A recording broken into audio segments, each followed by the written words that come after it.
Bismillahirrahmanirrahim. Assalamualaikum warahmatullahi wabarakatuh. Alhamdulillahi rabbil alamin. Wal aqibatu lil muttaqin wa la udwana illa 'alal zalimin. Wa ashhadu an la ilaha illallah wahdahu la syarika lah.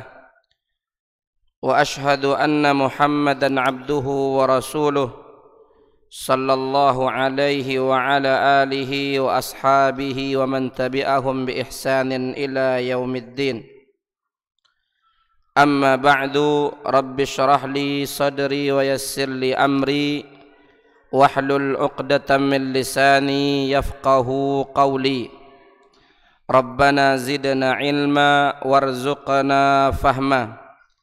Allahumma anfa'na bima 'allamtana wa 'allimna ma yanfa'una wa zidna ilma. Allahumma amin.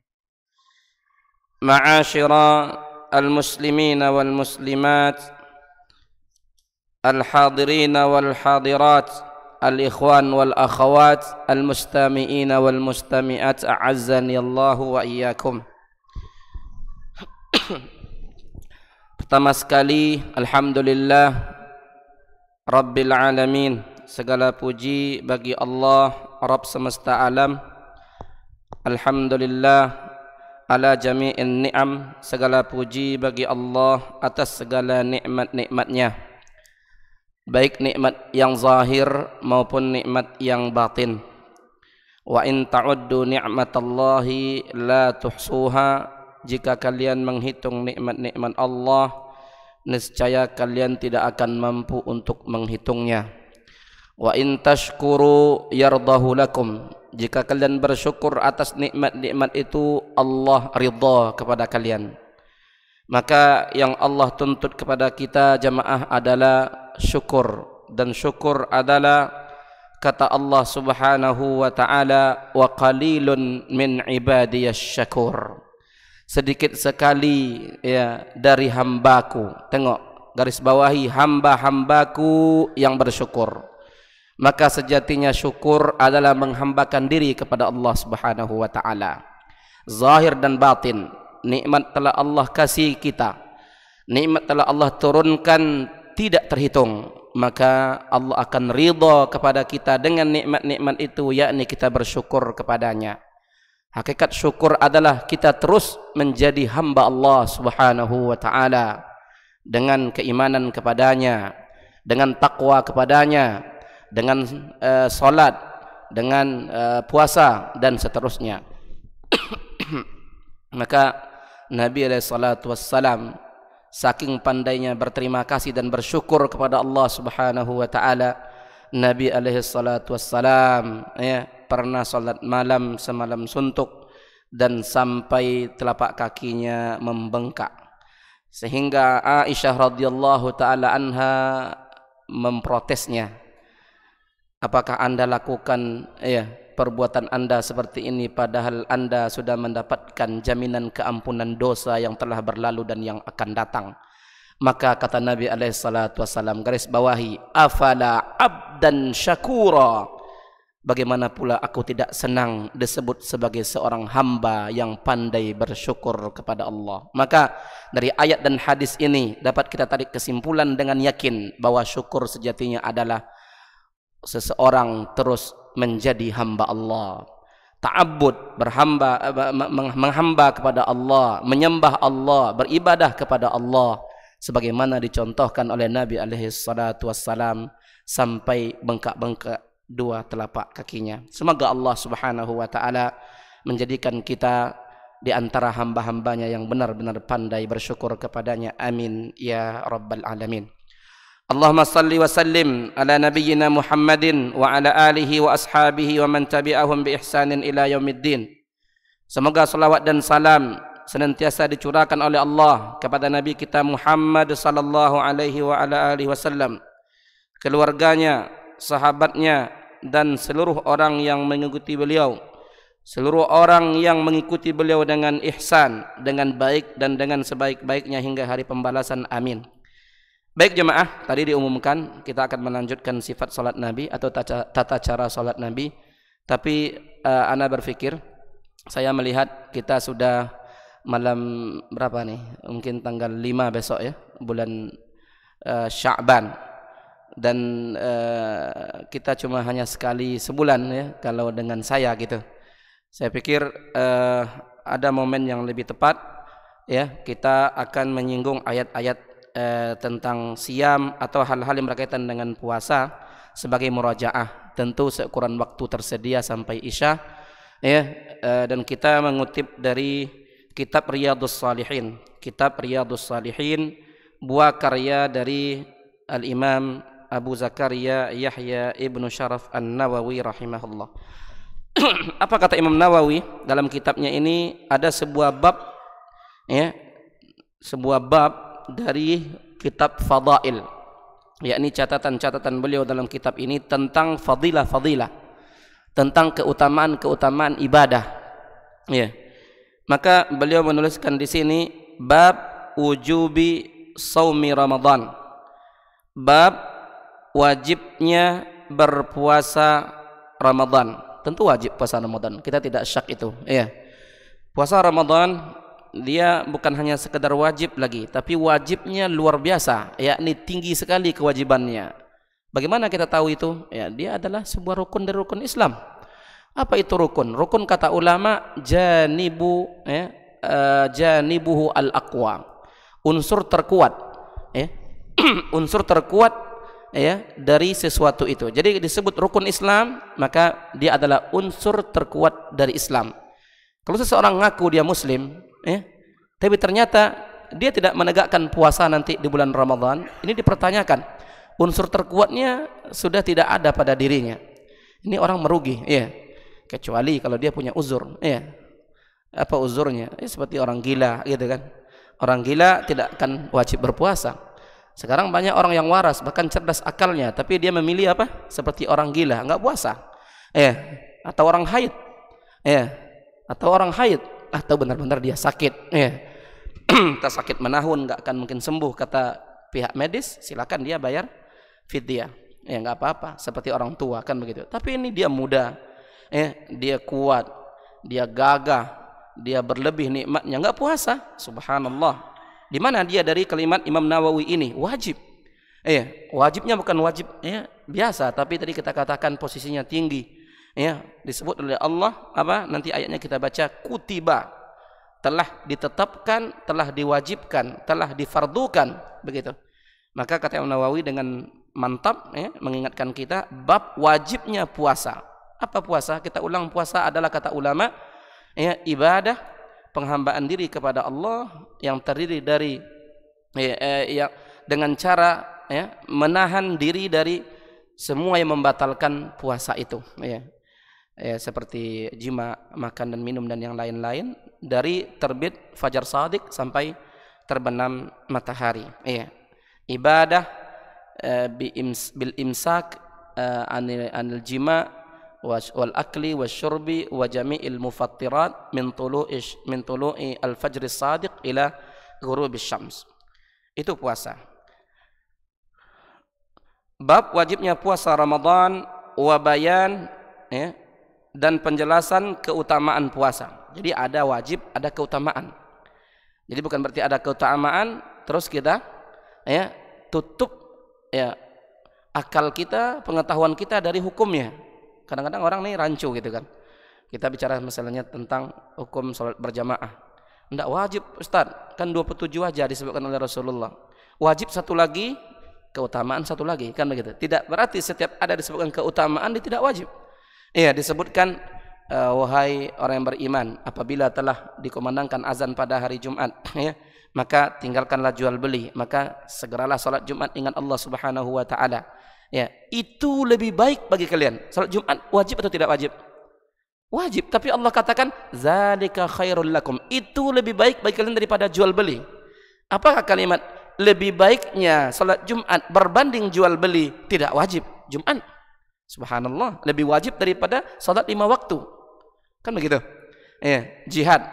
Dalam sebuah ayat Allah katakan surat As-Saff, wahai orang-orang beriman, ya, maukah aku tunjukkan kalian dengan sebuah perdagangan, ya, yang bisa menyelamatkan kalian dari siksa yang pedih.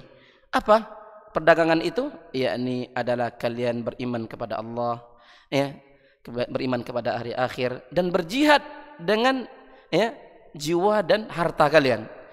Ya ayyuhalladzina amanu hal unabbiukum, ya, hal adullukum ala tijaratin tunjikum min adzabin alim tu'minuna billahi wa rasulihi wa tujahiduna fi sabilillahi bi amwalikum wa anfusikum dzalikum khairul lakum in kuntum ta'lamun. Ternyata jihad itu kata Allah lebih baik bagi kalian daripada perdagangan yang lainnya. Perdagangan banyak. Ternyata perdagangan dengan Allah dengan berjihad itu lebih baik daripada perdagangan yang lainnya. Apakah makna perdagangan jihad itu disebutkan lebih baik dari perdagangan yang lain dia tidak wajib? Akan begitu. Jadi sehingga Imam Nawawi mengatakan di sini ada bab wajibnya berpuasa Ramadan dan penjelasan keutamaan siam. Ya. Keutamaan puasa, keistimewaan puasa, ya, wa ma yata'allaqu bihi, dan hal-hal yang berkaitan dengannya. Kemudian Imam Nawawi rahimahullah berdalil dengan tentu ayat yang insyaallah kita sering mendengarkan setiap mau masuk Ramadan atau dalam bulan Ramadan, yakni di Al-Baqarah mulai 183.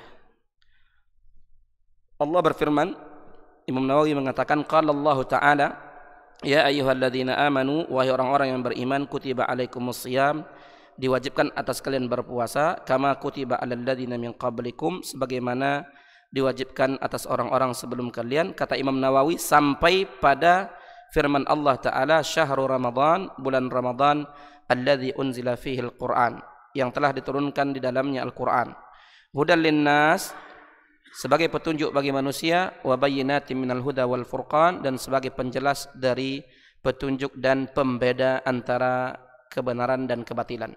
Faman syahida minkumus syahra falyasum, siapa yang telah menyaksikan dari kalian bulan Ramadan atau hilalnya telah masuk, falyasumhu, maka hendaklah dia berpuasa.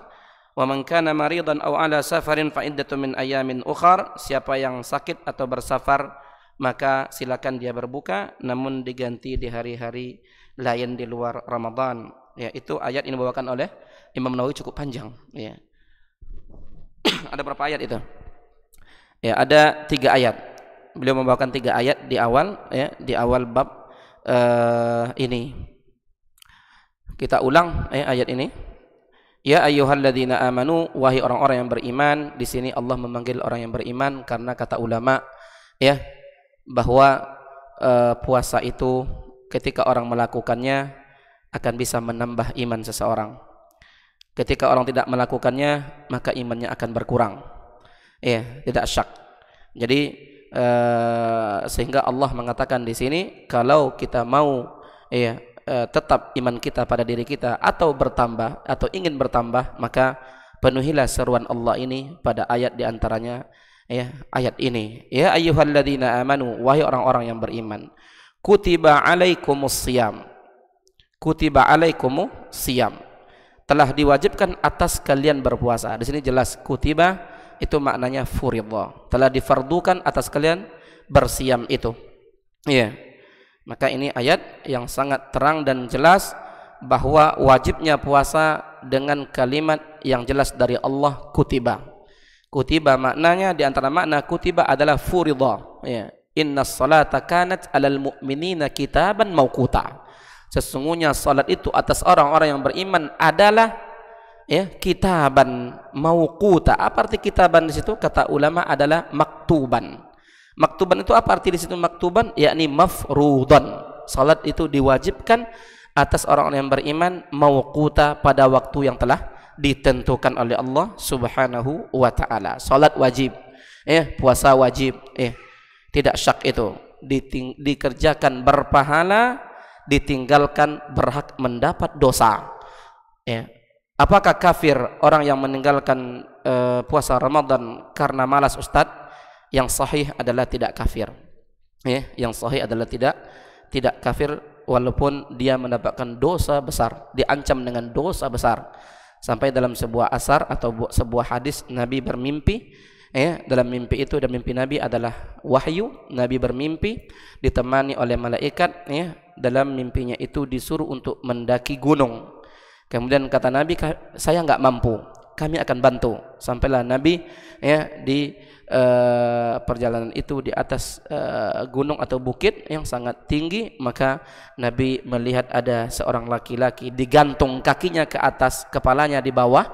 Kemudian ada darah yang sangat banyak keluar dari mulutnya, mengalir sungai-sungai darah dari bibir-bibirnya, mulut-mulutnya. Kemudian Nabi bertanya kepada malaikat ketika itu, siapa orang seperti itu? Ya, kenapa dia? Kata malaikat, adalah orang yang telah berbuka di waktu dia tidak halal untuk berbuka. Ancaman yang sangat berat, hadis yang sahih. Siapa yang berani? Di neraka. Kemudian dikhususkan siksaannya. Maka ini teguran untuk kita. Jangan sampai kita injak-injak kehormatan hari-hari Ramadan di siangnya dengan berani kita makan dan minum. Dengan berani kita makan dan minum, karena ancamannya sangat besar. Diwajibkan atas kalian berpuasa, kama kutiba 'alal ladzina min qablikum, sebagaimana telah diwajibkan atas orang-orang sebelum kalian. Kata ulama, di antaranya kata Syekh Muhammad bin Shalih Al-Utsaimin rahimahullah, kenapa Allah sebutkan kepada kita, kalian mendapatkan kewajiban puasa sebagaimana orang-orang sebelum kalian mendapatkan kewajiban berpuasa? Di antara faedahnya tasliyah.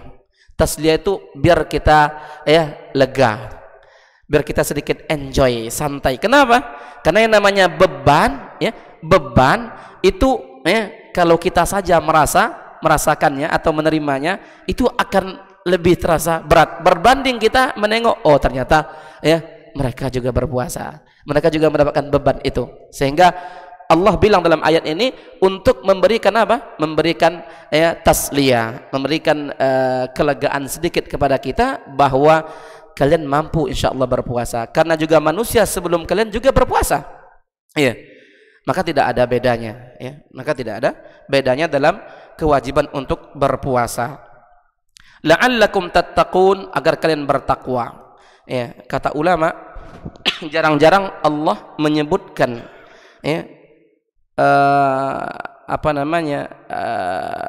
akibat atau musabbab terhadap amalan atau ibadah tertentu. Maka di sini disebutkan oleh Allah dengan musabbab atau hasil yang sangat besar, tidak tanggung-tanggung, takwa. Jadi ketika orang sukses sebulan penuh itu dengan siam yang diinginkan oleh Allah dan Rasulnya, tidak tanggung-tanggung, Allah janjikan untuk dia predikat apa? Takwa. Bayangkan, la'allakum tattaqun. Jadi takwa sebenarnya adalah pelaksanaan dan penegakan serta penerapan seluruh perintah Allah. Seluruh itu apa? Seluruh yang wajib dan yang sunnah. Ada nggak nanti kita terpanggil semampu kita, kita tergerak, terdorong untuk melaksanakan seluruh perintah Allah dan meninggalkan seluruh larangan Allah? Ada nggak? Kalau ada, mulai start hari pertama saja kita masya Allah seperti itu, maka ini puasa kita puasa yang istimewa, karena kita lengkap sampai berpikir ini untuk takwa kepada Allah Subhanahu wa Ta'ala. Takwa tadi kita katakan seluruh perbuatan dikerjakan, seluruh larangan ditinggalkan. Subhanallah, di luar Ramadan banyak mungkin perbuatan-perbuatan yang Allah suruh kita tidak terlalu mungkin ada tapi macam-macam lah, bertingkat-tingkat. Larangan juga yang haram dan yang makruh misalnya, terutama yang haram ini. Subhanallah, ada nggak kita di luar Ramadan memperhatikan diri kita untuk tidak melanggarnya? Ada yang terlanggar, ada yang ada yang kita terjebak, terlanggar oleh kita, ada yang memang kita mungkin tidak melanggarnya, alhamdulillah. Tapi ketika kita hadirkan puasa nanti pas masuk di bulan Ramadan adalah untuk itu semua, maka luar biasa efeknya insyaallah. Dengan siam dia memanggil kebaikan-kebaikan yang banyak, sehingga itulah yang disebut oleh Rasulullah dalam hadis sahih, sering kita dengarkan setiap Ramadan, ustaz-ustaz kita menyampaikan, guru-guru kita menyampaikan apa? Ya, Rasul mengatakan man lam yada qaulaz zur wal amala bihi falaisa lillahi hajatun fi an yada'a ta'amahu wa syarabahu. Siapa yang tidak meninggalkan perkataan dosa, tengok umum kan, perkataan dosa, bayangkan, wal amala bihi, dan perbuatan dosa umum, apa ancamannya? Falaisa lillahi hajatun, maka Allah tak berhajat fi an yada'a ta'amahu wa syarabahu. Allah tak butuh, Allah tak berhajat dia meninggalkan makan dan minumnya. Berarti tidak sinkron dengan la'allakum tattaqun, enggak sinkron. Ya, karena takwa yang dijanjikan, takwa itu bukan menjalankan puasa saja, tidak. Ya, tidak. Jadi kalau ada orang puasa enggak sholat, ini enggak takwa. Ada orang puasa tapi dia juga tetap malamnya berzina, ini tidak sinkron. Ini tidak sinkron ya, dengan Allah bilang la'allakum tattaqun, dan juga dengan hadis tadi Allah enggak butuh. Allah enggak butuh kepada orang yang seperti itu. Maka tentu ini teorinya ringkas dan sederhana, takwa, tetapi ternyata ya tentu konsekuensinya sangat berat, akan dimudahkan oleh Allah bagi orang yang Allah mudahkan. Tentu kita berharap setiap tahun kita diberi kesempatan untuk berpuasa, untuk menjalankan ibadah yang agung ini. Tujuan kita bukan apa-apa, bukan adat. Datang Ramadan, datang lagi kebiasaan, bukan gitu. Kemudian Ramadan berikutnya, datang Ramadan berikutnya, datang Ramadan berikutnya. Berapa kali Ramadan sudah datang kepada kita? Harus ada evaluasi jemaah. Seperti apa yang Allah inginkan, seperti apa yang diinginkan oleh Rasulullah, kemudian seperti apa arahan ulama-ulama semenjak zaman sahabat sampai sekarang, sehingga ibadah kita itu ibadah. Semoga puasanya la'allakum tattaqun. Ya ayyuhalladzina amanu kutiba alaikumus shiyamu kama kutiba alal ladzina min qablikum la'allakum tattaqun ayyaman ma'dudat. Puasa ini tidak berat kata ulama, kata Allah malah. Tapi Allah bilang cuma berapa hari yang bisa dihitung oleh kalian. Tidak sampai setahun, tidak sampai berbulan-bulan, tapi dia ternyata adalah 1 bulan saja. Masih ada 11 bulan kalian tidak dituntut untuk berpuasa. Ini juga apa dari Allah, semacam tasliyah. Allah berarti dengan siam ini bukan ingin menyiksa hamba, tidak.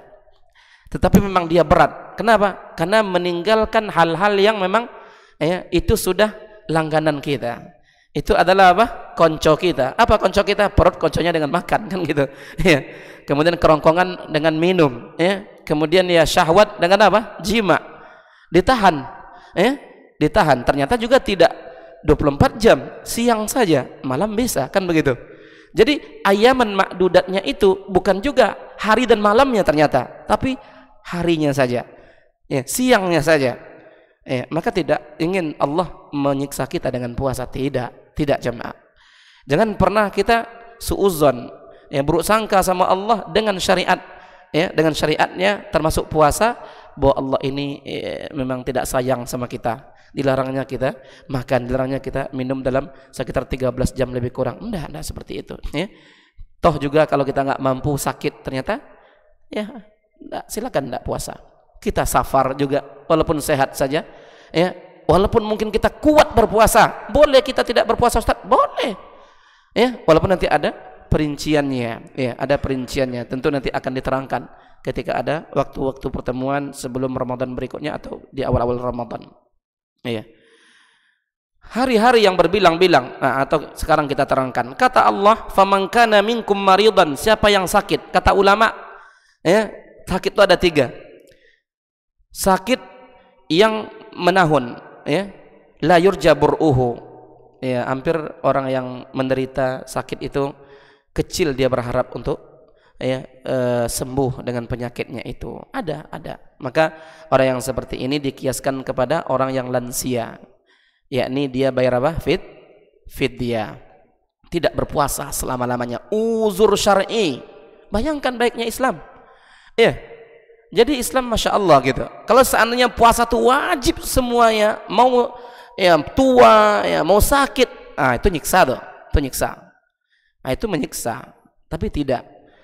Kalau sakit berat tidak mengapa, sakit ringan kalau sakit sedang yang kata Syekh Ibnu Utsaimin bisa kalau dia puasa bisa mungkin sedikit membahayakan tapi tidak sampai memudarati dia, maka orang seperti ini ya makruh dia berpuasa ya, atau lebih afdal dia untuk berbuka nanti diganti hari-hari yang lain. Tapi sakit ringan kata beliau seperti mungkin sakit gigi ya, atau pilek sedikit yang ringan-ringan kan gitu, atau luka sedikit, aduh kenapa Pak kok makan Pak, saya sakit, apa sakitnya, ini tergores oleh kuku saya berdarah sedikit, la haula wala quwata illa billah, wallahu a'lam ya, kan sakit Ustaz, Allah bilang sakit dalam ayat, saya udah baca ayatnya Ustaz, oh iya juga Pak ya sakit ya gitu ya. Tapi hendaklah kita juga mengikut arahan ulama ya, karena juga puasa sama orang banyak akan lebih ringan berbanding nanti kita orang nggak puasa kita puasa kan gitu. Orang puasa sunnahnya kan gitu kan, kebanyakan orang nggak puasa kan gitu, karena puasa wajib ini memang ya, kalau nggak wajib mungkin kita nggak puasa juga kan gitu, subhanallah ya. Itulah kita. Ini malah milih sakitnya ringan, milih nanti ajalah kayak subhanallah, tunda sampai bulan Sya'ban, oh iya ada utang waktu itu tergores oleh sesuatu yang ringan saja. Tidak bisa seperti itu. Sakitnya kata ulama sakit yang memang bisa membahayakan kalau dia berpuasa, begitu. Siapa yang sakit dari kalian atau safar ya, safar mutlak di sini. Apa tuh mutlak Ustaz? Tidak diikat dengan waktu, tidak diikat dengan jarak ya. Ini yang ditahqiq oleh Syekhul Islam Ibnu Taimiyah rahimahullah. Kemudian kesininya ada Syaukani, ada Siddiq Hasan Khan, ada Syekh Albani rahimahullah. Mereka memilih safar itu sesuai dengan uruf. Kalau urufnya dia safar, maka safar. Tentu uruf pertama menjadi patokan adalah uruf Nabi dulu ya. Kita kias-kiaskan dengan uruf Nabi. Seperti apa uruf Nabi? Nabi ya pernah haji. Nabi sudah menjadi orang Madinah, maka Nabi ketika di Mekah bersafar 19 hari, 18 hari, berarti bukan 3 hari. Setelah 3 hari dia menetap di tempat itu, Nabi tidak mengambil keringanan safar, tidak ditemukan. Justru Nabi di Mina ya, Nabi ketika haji itu ada ke Mina, nanti ada ke Musdalifah, Nabi menjamak, berarti safar ya. Nabi menggabung, Nabi meringkas, berarti safar. Yang 4 sebenarnya meringkas ini untuk memahamkan sebenarnya asal salat 4 rakaat itu dulu Nabi lakukan dan sahabat awalnya 2 diwajibkan, 2 maka belakangan ditambah 4, tambah 2 jadi 4. Maka setelah di ujung Nabi hidup ya, akhir-akhir hayat Nabi, itu disebutkan oleh Aisyah bahwa salat yang 4 ketika ya safar dia kembali kepada asal. Maka jangan salah berpikir 2 pada salat safar itu bukan meringkas, sebenarnya aslinya dia bawaannya itu iya, karena dulu nggak safar pun pernah 2 kan gitu, sekarang ditetapkan di safar kan gitu, bukan meringkas sebenarnya, tapi meringkas dengan bahasa karena dibandingkan ketika kita tidak safar atau sedang mukim begitu. Maka Nabi, yang ingin saya sampaikan adalah Nabi di Mekah 19 hari. Pernah Nabi juga berperang sampai 40 hari. Disebutkan oleh perawi, oleh sahabat, Nabi mengambil keringanan safar. Berarti waktu tidak ada patokan. Karena ada orang bilang sampai di tempat tujuan lebih 3 hari menetap di situ, tidak boleh lagi kita menganggap diri kita safar. Tidak seperti itu. Selama kita menganggap diri kita safar dan nyata kita safar, maka kita adalah safar. Berjalan jauh. Kita tidak berada di tempat kita, di daerah kita, tidak di negeri kita, tempat tinggal kita, tidak ya, tempat mukim kita, tidak. Kemudian yang menjadi patokan Nabi haji ya. Kemudian Nabi pergi nanti ke Mekah, ke Madinah, Mina, Musdalifah, kemudian Arafah. Itu ada penduduk Mekah setempat sekeliling Ka'bah. Nabi menjadi imam. Nabi tidak bilang kepada penduduk Mekah, cuma berapa kilo tuh Pak? 7 kilo lebih kurang dari Mekah ke tempat yang terdekat dengan Mina misalnya. 7 kilo dekat. 7 kilo Nabi tidak bilang kepada penduduk Mekah, kalian pemukim Mekah, Orang-orang mukim di Mekah, kami safar, saya jadi imam, salat zuhur saja 2 rakaat, nanti kalian harus menyempurnakan rakaat 3, 4, enggak. Karena sunnahnya ketika orang safar, ketika orang mukim, dia berimam kepada yang safar, kalau salatnya 4 rakaat, maka yang safar walaupun jadi imam dia, maka imam sama makmumnya dia salam 2 rakaat. Tetapi ketika yang mukim ini berimam kepada safar, maka dia menambahkan, tetap menyempurnakan salatnya 4 rakaat. Dia bukan safar, tetap 4. Nabi tidak pernah bilang kepada penduduk Mekah, kalian sempurnakan, tidak. Berkebalikan, kalau seorang yang safar berimam kepada yang mukim, maka yang safar ini wajib mengikuti rakaat yang mukim. Jadi kalau bapak menjadi makmum untuk imam yang bermukim, bapak sempurnakan seperti salatnya yang mukim. Kalau zuhur 4 rakaat, kalau walaupun bapak cuma mendapat duduk terakhir tahiyat akhir, tambah 4. Karena sudah terikat dengan salat imam mukim bapak. Ini harus dipahami. Banyak hadis di Sahih Bukhari dan yang lain-lain menjelaskan sifat seperti itu. Yang ingin saya terangkan adalah bahwa ingin saya jelaskan, saya memilih pendapat sebagian ulama yang mengatakan safar yang sahih itu seperti yang Allah bilang, au ala safar, atau di atas sebuah perjalanan. Sebuah perjalanan, tidak disebutkan perjalanan yang jaraknya segini atau perjalanan yang waktunya segini, tidak. Berarti mutlak.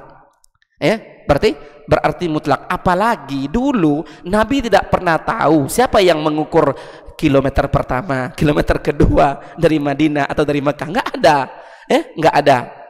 Maka kata Ibnu Taimiyah rahimahullah, yang sahih safar itu kembali kepada uruf. Maka safar secara bahasa adalah isfar, izhar. Dia telah menzahirkan badannya kepada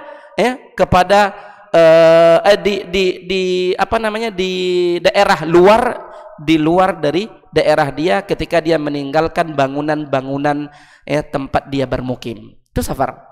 Jadi safar itu adalah apa? Tarku meninggalkan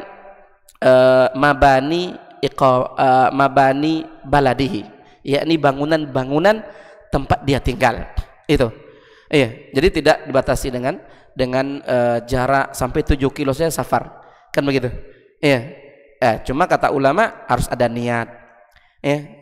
Harus ada niat kita sedang safar. Nanti akan cocok dengan zahir kita menyediakan pakaian atau uang atau enggak bekal, kan gitu. Jadi ke kebun bisa safar. Seperti Madinah, keluar dari bangunan Madinah melewati batas luarnya sudah di kebun misalnya. Umar dulu safar. Tapi bisa saja kata ulama hari ini, misalnya nih, ada orang Pekanbaru, dia punya rumah di sini, mukim di sini, punya anak dan istri. Tapi ketika dia pergi ke Payakumbuh, dia safar di perjalanan saja. Sampai di Payakumbuh, dia putus untuk tidak safar. Niatnya dia bilang, saya tidak safar lagi. Kenapa? Ternyata dia punya istri kedua di sana, kan gitu. Punya anak, nggak safar, kan gitu. Jadi apa? Ternyata memang apa? Safar itu juga pelik, kan gitu. Safarnya dari mana saja? Di jarak saja ternyata. Jadi tidak berarti juga jarak jauh yang dia lewati ternyata sampai ke tujuan dikatakan dia safar terus, juga tidak, kan gitu. Juga tidak, kan begitu. Maka saya ingin menerangkan bahwa daripada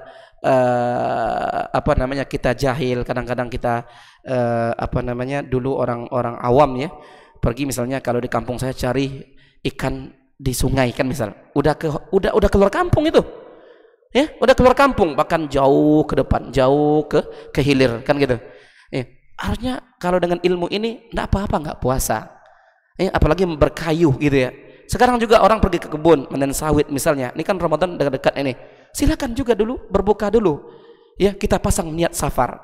Kita pasang niat safar. Apalagi pekerjaannya juga cukup berat, kan gitu.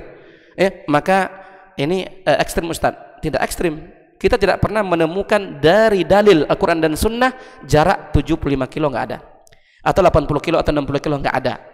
Justru saya terangkan tadi, Nabi membawa penduduk Mekah, tidak pernah Nabi jelaskan. Kalau seandainya bahwa jarak itu adalah dianggap pada safar, Nabi akan ingatkan itu penduduk Mekah. Tapi sah kok salat mereka, digabung dan dua, mereka sudah menganggap diri mereka safar dan Nabi anggap mereka safar. Maka ini dalil kuat bahwa dulu juga tidak ada kilo. Dari mana kilo 85 kilo? 85 kilo ke sini baru tahu kan gitu. Maka itu memang ada di sebagian ijtihad ulama mazhab, tapi yang sahih adalah kita mengikut kepada dalil. Paling ada cuma satu masalah jarak itu. Apa kata Nabi? Ya, kalian tidak boleh, pernah dalam satu hadis Nabi mengatakan tidak boleh mengambil keringanan safar melainkan ketika kalian telah sampai kepada perjalanan 3 farasikh. Ya, 1 farsakh itu kata ulama ada yang mengatakan 5 kilo. Kalau 5 kali 3 jadi 15. Kan begitu. Ini di Sahih Muslim. Tapi kata ulama, ya, ada kadang-kadang satu hadis sahih di Bukhari atau di Muslim, lafaznya sahih, tetapi pengamalannya belum tentu sahih. Apa? Pengamalan justru tadi Nabi berapa kali pergi ke Madinah, ke Mekah, dan juga masyhur haji wada. Itu tidak ditemukan dalam praktek bahwa orang Mekah tadi, ya, 7 kilo saja nggak sampai 15 kilo. Kalau seandainya ternyata harus berlaku kalimat Nabi di Sahih Muslim itu, maka pastilah Nabi ingatkan penduduk Mekah. Dan itu tidak, kata ulama. Maka Al-Quran dan Sunnah itu dalil. Tetapi yang menyempurnakan pemahaman dalil adalah praktek salaf. Jadi jangan kita langsung mengambil mentah-mentah kalimat dalil, karena bisa salah. Jangan kita karena hebat bahasa Arab hafal 5 kamus terus pasti kita paham Quran, enggak. Pasti paham sunnah, enggak. Mereka sudah selesai mempraktekkan. Begitu. Jadi kunci ketiga ini perlu, ya, praktek mereka dulu bersama nabinya itu bukan jarak. Bukan jarak. Bahkan ayat bilang, ya ayyuhalladzina amanu, wahai orang beriman, idza darabtum fil ardi, bila kalian berjalan di bumi, garis bawahi, di bumi, jika kalian berjalan di muka bumi, falaisa alaikum junahun, tak ada dosa atas kalian antaksuru minas shalah, untuk meringkas salat. Allah bilang, in khiftun an yaftinakum, jika kalian takut difitnah oleh orang-orang kafir. Maksudnya ya, zaman Nabi itu dulu masih rentan mungkin diserang. Di Madinah ada orang munafik, ada orang Yahudi, apalagi di Mekah dulu sebelum ditakluk oleh Nabi, banyak orang kafir bisa saja tiba-tiba datang diam-diam, kan begitu. Dikatakan oleh Allah dalam ayat ini, wahai orang beriman, bila kalian melakukan perjalanan di bumi, tengok umum, di bumi, tidak disebutkan jaraknya berapa harinya juga tidak disebutkan, tidak mengapa kalian meringkas salat yang 4 ringkas jadi 2. Baik, disambung ayat itu adalah in khiftum an yaftinakumul ladzi nakafaru, jika kalian takut ditimpakan fitnah atau musibah atau serangan oleh orang-orang kafir. Maka kata ulama, kata sahabat Nabi, setelah mulai di ujung-ujungnya kita kan terus safar sini, safar sana, safar haji wada terakhir, kita sudah aman. Nabi, Allah bilang kalau kalian takut, sekarang udah aman, tidak ada lagi, udah ditaklukkan Mekah, udah aman. Kok kita masih meringkas nih, pulang ke Madinah masih meringkas? Nabi, apa kata Nabi? Sadaqatun tasaddaqallahu lakum, tasaddaqallahu biha lakum faqbalu sadaqatah. Itu sedekah Allah, yang dengan sedekah itu Allah bersedekah kepada kalian, terima sedekahnya. Ini ingin saya sampaikan, bahwa polemik safar yang dikatakan oleh orang banyak, oleh sebagian orang, itu dengan safar dan waktu, ini tentu kalau yang saya tahu, dari ayat ini mutlak. Tadi buminya pun mutlak, umum. Ke bumi kita anggap kita safar, ya safar. Uruk dulu mereka safar, ya safar, Tapi saya ke sini Ustaz, saya safar, saya tidak niat safar ke sini. Saya memang untuk ngaji di sini. Maka saya salat sunat 2 rakaat. Karena orang safar tidak akan salat sunat rawatib, tidak salat ba'diyah, qobliyah, kan? Nabi cuma salat sunat selain itu. Kan begitu? Jadi safar itu dia apa? Definisinya apa? Kembali ke uruf, dan dia meninggalkan bangunan-bangunan yang dia bermukim di situ. Udah masuk Tisha. Baik, berarti kita azan dulu. Saya minta waktu sedikit setelah azan. kita menyempurnakan ayat ini saja, berarti tidak bisa membaca hadis-hadis yang ada di Riyadhus Shalihin.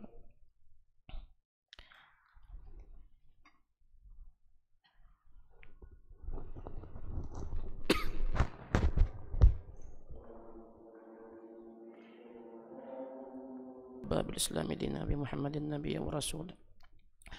Allahumma rabb hadhihi ad-da'wati at-tammah was-salati al-qa'imah ati Muhammadan al-wasilata wal-fadilah wa ba'athu maqaman mahmudan alladhi wa'ata. Baik jemaah yang semoga dimuliakan Allah Subhanahu wa taala. Semoga kita dapat sedikit gambaran yang lebih terang tentang safar. Kata ulama bisa tarku mabani baladihi, meninggalkan bangunan-bangunan tempat dia bermukim. Balad di situ ya, balad negeri Ustaz. Negeri, la uqsimu bihadzal balad, aku bersumpah ya dengan negeri ini. Maka berapa banyaklah dulu kakaknya? Sedikit kan gitu. Bukan berarti balad berarti negeri Indonesia, bukan itu. Berarti enggak safar-safar kita kan gitu. Tempat dia memang ya, dia ke masjidnya mana, kemudian nampak wajahnya terus walaupun enggak kenal namanya, tempat belanjanya mana, di situ. Itu negeri tempat dia bermukim di situ kan gitu. Nanti nyambung semua bangunan ini se-Indonesia, berarti enggak safar-safar dong Ustaz. Bukan begitu. Maka dikatakan oleh ulama mufaraqatu bunyani baladihi atau mahalli iqamatihi, yakni meninggalkan atau keluar dari bangunan-bangunan tempat dia bermukim, tempat dia bermukim. Kemudian tadi ada unsur niat dan bersiap-siap, kemudian kembalikan kepada uruf. Tentu patokannya dulu adalah uruf Nabi di Mekah ketika safar dengan penduduk Mekah, kemudian uruf sahabat-sahabat Nabi di Madinah, keluar sedikit dari Madinah mereka ke kebun seperti Umar misalnya, maka pergi pagi pulang sore, disebutkan wallahu alam itu mereka mengambil keringanan-keringanan safar. Maka itu yang saya tahu.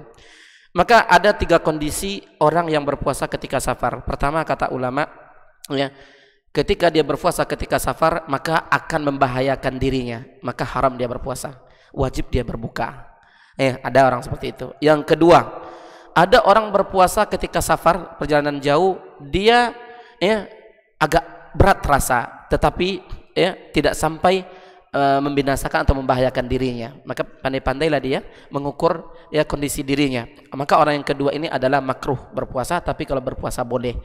Ini dalilnya adalah Nabi pernah dalam sebuah safar, maka Nabi beristirahat di sebuah tempat dan matahari sangat terik, maka Nabi melihat dari jarak yang tidak jauh dari beliau, itu siapa kata Nabi? Itu ada seorang yang puasa Nabi. Mereka semuanya mengerumuninya, kemudian menghambat orang itu dengan daun-daun. Ternyata sudah hampir pingsan. Kenapa dia berpuasa Nabi dalam kondisi kita safar ini? Maka kata Nabi, tidak baik berpuasa dalam kondisi safar. Maksudnya semodel orang yang seperti itu jangan dipaksakan, kan begitu? Dia loyo kemudian sampai tidak berdaya berjalan, kemudian terbaring. Bisa disebutkan juga mungkin hampir pingsan, kan begitu? Laisa minal birri as-siyamu fis safari. Enggak baik kalau orang seperti ini berpuasa dalam safar. Kemudian pernah juga dalam sebuah perjalanan hampir karena berat, terik matahari, berat perjalanan ketika itu, kondisi yang panas kemudian kondisi mereka berjalan yang namanya safar dulu enggak seperti sekarang, kan gitu. Maka Nabi disebutkan oleh sahabat, kami tidak ada yang puasa, dan sampai kami saking panasnya kadang-kadang dalam perjalanan itu kami tutup dengan tangan-tangan kami, kepala kami saking teriknya matahari. Tidak ada yang berpuasa dari kami melainkan cuma 2 orang, Rasulullah dan Abdullah bin Rawaha. Ini menunjukkan apa? Tipe ketika kita melihat bahwa kita akan bahaya atau berat berpuasa ketika itu, maka kita lebih baik kita berbuka, nanti diganti setelah Ramadan. Ada yang ringan bagi dia, orang yang ringan, maka silakan dia berpuasa, silakan berpuasa. Tetapi boleh berbuka Ustaz? Boleh, nggak apa-apa, karena dia mengambil keringanan. Tapi kata ulama lebih afdal mungkin orang yang ringan bagi dia berpuasa ketika safar, ya, berbanding dia tidak puasa. Lebih ringan berpuasa berbanding dia nanti berpuasa di luar Ramadan, maka bisa lebih berat dia sendiri. Jadi kita katakan bisa tertunda untuk melepaskan tanggung jawab, kan gitu. Ya, kalau seandainya dia berpuasa langsung di bulan Ramadan, maka sudah lepas tanggung jawab dia. Karena yang namanya kewajiban itu adalah tanggung jawab. Ya, itu adalah tanggung jawab yang harus kita tunaikan. Wa 'alal ladzina yutiqunahu fidyatun ta'amu miskin, kita habiskan ayat ini jemaah. Dan atas orang yang mampu berpuasa maka bayarlah fidyah, ya, dengan ta'amu miskin, 1 hari ditinggalkan kasih 1 orang miskin makan lengkap, kenyang, 1 porsi makan, 1 kali makan dengan 1 porsi lengkap dan mengenyangkan. Itu seperti itu fidyah itu. Ini dulu kenapa kalimatnya Allah bilang atas orang-orang yang mampu berpuasa boleh dia membayar fidyah. Berarti nggak puasa? Iya. Awal dulu Ramadan ini juga sejarah Ramadan ini mungkin sudah pernah kita dengar bahwa Ramadan ini tidak langsung diwajibkan karena dia berat atas diri kita, ya. Karena dia meninggalkan kebiasaan yang kebiasaan itu memang menyenangkan kita. Makan dan minum menyenangkan, jima menyenangkan. Maka Allah tahu itu berat, main langsung, maka dia bertahap. Ada fase-fasenya. Maka dulu ada 1 hari puasa wajib, yakni puasa Asyura pernah, ya, tidak ada Ramadan. Kemudian datang Ramadan, ya, maka Ramadan pun awalnya tidak wajib. Ramadan ada pilihan. Orang yang mau tidak puasa silakan, ya, bayar fidyah, ya, silakan. Tetapi orang yang berpuasa wa antasummu khairul lakum. Di sini wa antasummu khairul lakum faman tatawwa'a khairan fahuwa khairul lah wa antasummu khairul lakum in kuntum ta'lamun. Siapa yang memilih, ya, pahala yang lebih baik, maka itu adalah kebaikan untuknya. Wa antasummu khairul lakum, tetapi berpuasa lebih baik bagi kalian. Maksudnya yang dia tidak berpuasa itu juga ada kebaikan, tetapi ada yang lebih baik, apa? Yakni berpuasa. Berarti ada pilihan awalnya, ya, ada pilihan awalnya. In kuntum ta'lamun, jika kalian mengetahui, kata Allah dalam ayat ini ditarghib, ya, dimotivasi dulu, ya, disunnahkan dulu puasa, tapi tidak sampai wajib, kan gitu, ya, tidak sampai wajib. Kenapa? Karena tadi memang berat bagi manusia, ya. Jadi awalnya dulu puasa Ramadan itu ada pilihan, maka orang yang tidak mau berpuasa silakan. Setelah datang ayat berikutnya, siapa yang menyaksikan dari kalian hilal Ramadan telah masuk, maka wajib berpuasa. Itulah saatnya wajib puasa Ramadan karena ada perintah. Maka di tahun kedua Hijriyah wajiblah puasa Ramadan ini. Kemudian puasa 10 Asyura, 10 Syawal menjadi apa? Sunnah. Kemudian kalimat Allah tadi, ya, fidyah ini, maka tinggallah fidyah kepada orang yang memang tidak sanggup lagi, seperti sudah tua renta, ya, kemudian sakit menahun atau sakit yang tidak diharapkan, atau sakit lama yang tidak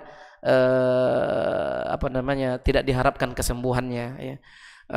Maka dia boleh seperti orang tua bayar fidyah. Kemudian juga ada yang mengatakan ibu-ibu yang terhalang oleh hamil, gitu, ya, fidyah, ya, khawatir terhadap anaknya. Kemudian yang menyusui juga khawatir terhadap anaknya, ada seperti itu, maka dikiaskan kepada orang tua, karena orang tua itu kan uzur selama-lamanya, sedangkan hamil juga butuh waktu yang cukup lama juga, menyusui juga cukup lama waktunya, maka dikiaskan oleh ulama terhadap ayat ini, ya, orang tua, orang hamil, kemudian orang yang menyusui, dan juga orang yang memiliki penyakit yang menahun. Wallahu ta'ala a'la wa alam. Semoga apa yang kita baca maghrib kali ini bermanfaat untuk saya dan kita semua, ya, amin ya rabbal alamin. Kita akhiri dengan doa kafaratul majlis. Subhanakallahumma wa bihamdika asyhadu an la ilaha illa anta astaghfiruka wa atubu ilaika. Wa sallallahu wasallam wa baraka wa an'am ala nabiyyina Muhammadin wa ala alihi wa sahbihi ajma'in. Assalamualaikum warahmatullahi wabarakatuh.